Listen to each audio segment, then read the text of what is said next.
I convinced my wife she only had a few weeks to live. She didn't react the way I expected. You might think I'm a horrible person, but if I told you the type of pranks she's been pulling on me in the past few months, I guarantee you would do the same thing. Last August, after my mom got hit by an 18-wheeler, she secretly signed up for ventriloquism lessons so that during the funeral she could throw her voice and yell, "Get me out of here, I'm still alive, damn it," while the pallbearers lowered the casket.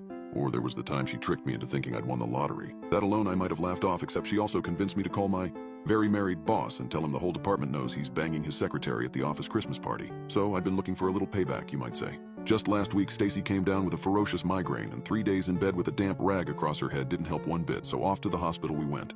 From across the desk in his cramped office, Dr. Mercer said she needed a brain scan. He also suggested that, in his professional opinion, we should brace ourselves for the worst. Time slowed down while we waited for the diagnosis. Adrift and forlorn, we held each other for hours on end while the seconds ticked by on the clock above the mantelpiece. Oh, sure, my beloved kept a brave face, but anytime she returned from her solo walks, her eyes would be all red and puffed out.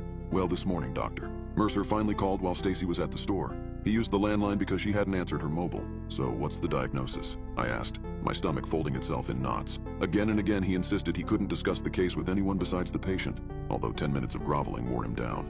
He sighed, lowered his voice, then said he had a hunch Stacy and I would have cause for celebration this Valentine's Day.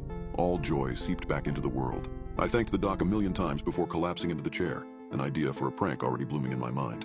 And boy, was it a doozy. At the lounge table, I rubbed my eyes until they turned all bloodshot, and then practiced my sullen face. Soon, I heard little Missa Loves to Prank come through the front door, kick off her shoes, and shuffle along the hall. As she stepped into the room, I looked up without saying a single word. A hand shot up over her mouth. I swallowed a gulp. Then, in a thin, weak voice, I said, "Dr. Mercer called. Is it bad?"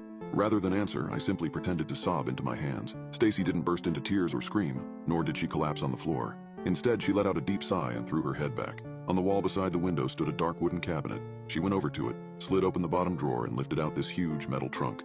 I stood up. "Everything okay?" The trunk had a combination lock. Once Stacy rolled the numbers into place, the latch opened with a little click. "Do you love me?" she asked over her shoulder. Still in character, I said, "Of course I love you. I'll always love you. And we're gonna get..." "Then drink this." She spun around, holding out a whiskey bottle. I craned my neck to peek inside the trunk and glimpsed a pair of handcuffs and a red bow tie before she blocked my view. "I bought it for a special occasion," she said. I stepped forward, arms outstretched. "Listen, no matter what, we're gonna get through this mess together. Just drink it," she snapped. "Please, it's important. If you love me, you'll drink it." Was this a joke? I searched her face for answers, finding none. But hell, who was I to judge? Everybody processes grief in their own individual way. "Sure, honey." I grabbed the bottle from her and took a long swig, my insides already warming. 5 seconds later, the floor rose up to meet me. Darkness swallowed the lounge and everything in it. My next memory is of the words, "I love you," drifting toward me from the end of a long tunnel. There was pressure inside my skull. I tried moving, couldn't. My hands had been cupped.